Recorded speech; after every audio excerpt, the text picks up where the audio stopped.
Aujourd'hui, j'ai fait la rencontre de Jean Gagnon, un directeur artistique dans le domaine télévisuel. Il m'a reçu à sa résidence qui lui sert aussi d'atelier.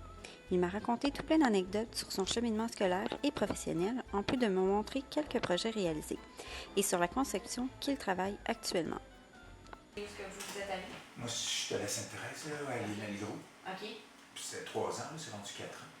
Puis c'était vraiment génial. C'était décor, costumes, accessoires, clairs, fait que vous voyez vraiment tout, je voyais tout. Je suis sorti de là, j'étais capable de faire des patrons, là, de couper les costumes, Ok, faire n'importe quoi. Là, je m'en rappelle plus, là, mais je pouvais faire des robes, des pommes, des corsets, n'importe quoi. Je pouvais me débrouiller. Je veux dire, avec votre expérience au niveau à l'école, jusqu'à temps que vous arriviez à ça, pensez-vous que la formation que vous avez suivie a été, pas adaptée, mais je dirais plus que ça vous a vraiment permis d'arriver à ça? Oui, ou vous auriez aimé mieux suivre un tout autre programme qui aurait fait Non, que...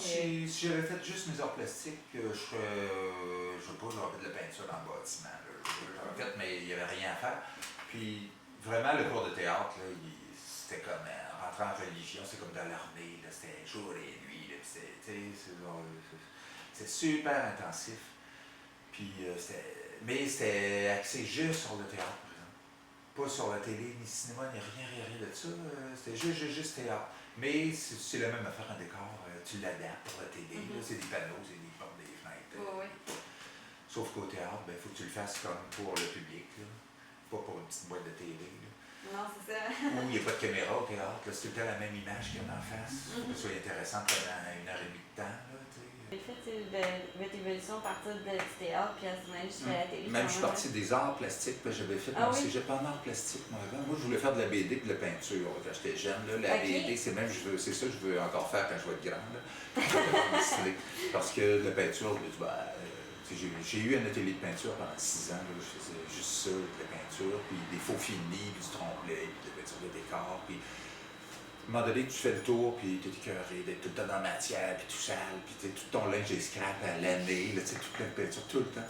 Puis tu passes ton temps à 4 pattes à peinturer des toiles de fond. Fait que j'ai décidé de plus aller vers le dessin. Mais c'est ça, pour revenir à ça, j'étais parti d'art plastique, j'ai fait mes arts plastiques, mais ça ne te donne pas de job. Puis dans le temps, la BD, j'ai essayé d'en faire. J'ai été voir un Cro, j'ai été à Spirou, même en Belgique, essayé de travailler. Puis il n'y avait rien. J'ai créé une couple de petits personnages pour Spirou une année. Ils m'ont donné 200-300 liasses, puis la titre. Mais c'est pour ça, après ça, je suis rentré en théâtre à Sainte-Thérèse. L'option théâtre, là, je vais être presque straight, là, je vais gagner ma vie. Ça, il faut dessiner. Il y a plein de décorateurs qui ne savent même pas dessiner. Ils dessinent juste avec Vectorworks ou SketchUp. Ça n'a pas de bon sens, je trouve. Tu veux expliquer quelque chose à un client, là, ça va bien plus vite d'y montrer. Ah, regarde, ça va être un cube de même, un truc, ou la chaise va avoir l'air de ça. Que, attends une minute, je vais chercher sur Internet dans ce qui est. Moi, j'ai commencé par des trucs pour enfants, dans le temps de la marionnette, des émissions pour enfants, des petites étoiles, Cocotte Minute, Professeur Iris, toutes sortes de trucs là, des années 80-90. Non, je connais pas. Mais il y avait beaucoup de décors dans ce temps-là. Il y avait des émissions de marionnettes pour enfants. Il y en avait full crime. Il n'y en a plus. Là. Et je suis rentré dans les ateliers à la place de décors, comme peintre, puis comme faire de la menuiserie, faire n'importe quoi. Puis là, je me suis retrouvé à dessiner dans un atelier de décor, qui était le pinceau d'Arlequin, qui eux autres offraient la conception. Ce que les ateliers de décor n'offrent pas d'habitude parce qu'ils veulent attirer les concepteurs, ils ne veulent pas les repousser en étant compétiteurs. Mais fait que j'ai dessiné pendant 2-3 ans pour eux autres, mais c'était du kiosque, là, d'exposition. Oui. Comme pour Hydro-Québec, tout ça, des salons, là, au Palais des Congrès, ce faire-là. Puis c'est là que j'ai commencé à faire un petit peu de TV, là, les premières émissions de TQS, là, émission de Madame l'après-midi, puis... mais je veux dire, quand vous faisiez vos plans, votre conception en tant que ça a toujours été chez vous, puis après ça, la construction... Sauf quand c'était dans les ateliers de décor, je travaillais comme dessinateur, il fallait être sur place, mais travailler dans un bureau de 9 à 5, tu es comme dans un bureau, avec la machine à café, tu sais pas inspirant. Non. Tu vas avoir une coupe de livres, là. Ça coupe la créativité un peu. Tu as les bruits du banti en bas, la shop en bas, là, tout le monde travaille, tout est dans un petit coffron en haut, vitré que tu dessines sur ta table à dessin.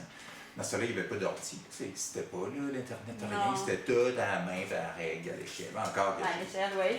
J'ai fait encore à la main mes plans, mais j'ai refait au propre après ça l'ordi. Il y a monde qui font leur dessin en main, ils font tout ça avec des logiciels de SketchUp ou Vectorworks ou AutoCAD. C'est des logiciels pour faire des ponts, puis de l'architecture, puis des maisons. Tu sais, c'est trop square, ça fait comme jeu vidéo. Là. À un moment donné, il faut faire du 3D parce qu'il y a des décors qui sont trop compliqués, là, comme celui-là, c'est une espèce de petit loft. Il y a trop d'éléments, puis c'est très square, c'est sa géométrie. Fait que là, je le fais dans un logiciel 3D, mais il n'est pas à l'échelle.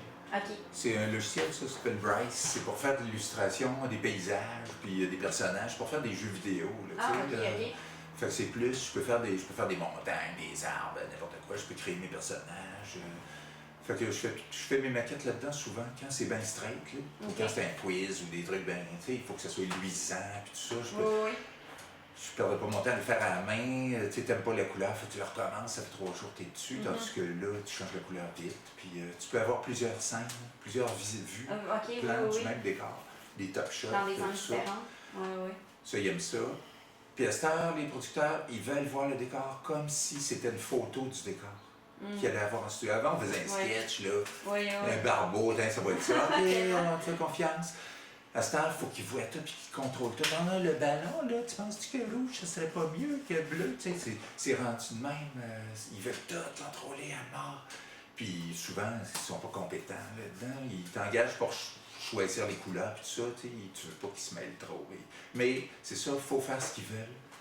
Parce que c'est leur produit, c'est pas notre produit. Non, c'est ça. Mais en même temps, vous êtes un peu là aussi pour les conseiller avec votre expérience et tout, parce que j'imagine que des fois, ils peuvent avoir des idées vraiment rocambolesques, puis finalement, ça fait une queue de ils veulent faire un objet grand, gros, immense, puis on fait une scène, puis ils pensent que tu fais rien, puis là, il faut que tu ramènes ça à terre tout le temps. Là. Puis moi, quand je fais mes dessins, mes plans à cette heure, je le sais, avant, je dessinais n'importe quoi, puis après ça, on regarde comment ça coûte, puis ça arrange pour le faire quand même. Non. De nos jours, c'est plus comme ça. À cette heure-là, genre, quand je dessine un morceau, je le sais en quoi il va être fait, puis comment à peu près il va coûter là, pour arriver dans le budget à la fin. Oui. Fait que vous venez avec les textures, tout. Il faut tout prévoir. C'est ça, il faut être sûr de nous autres, là, de ce métier-là.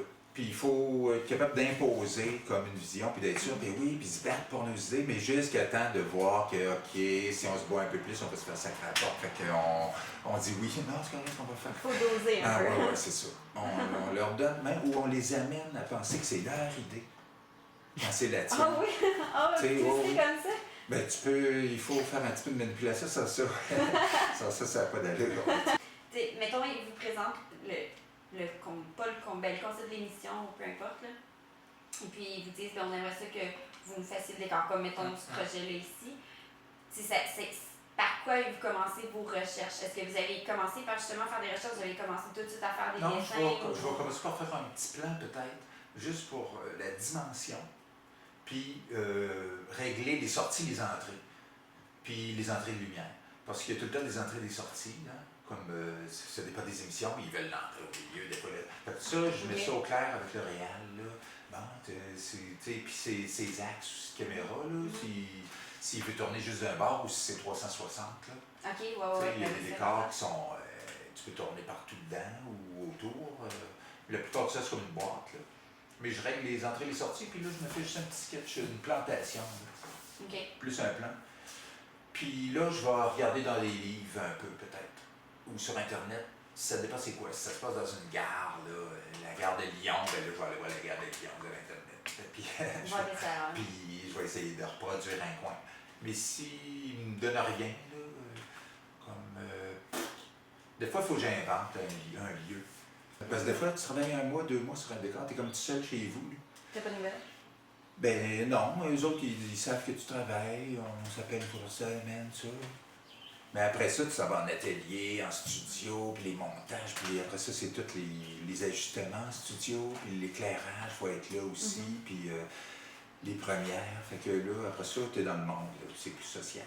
Fait qu'il y a une grosse partie toute seule, puis une grosse partie où là, des fois, tu as des équipes aussi à diriger, là, de monteurs de décors, c'est comme pas des repris de justice, là, non, c'est des gros toughs, là, tu sais.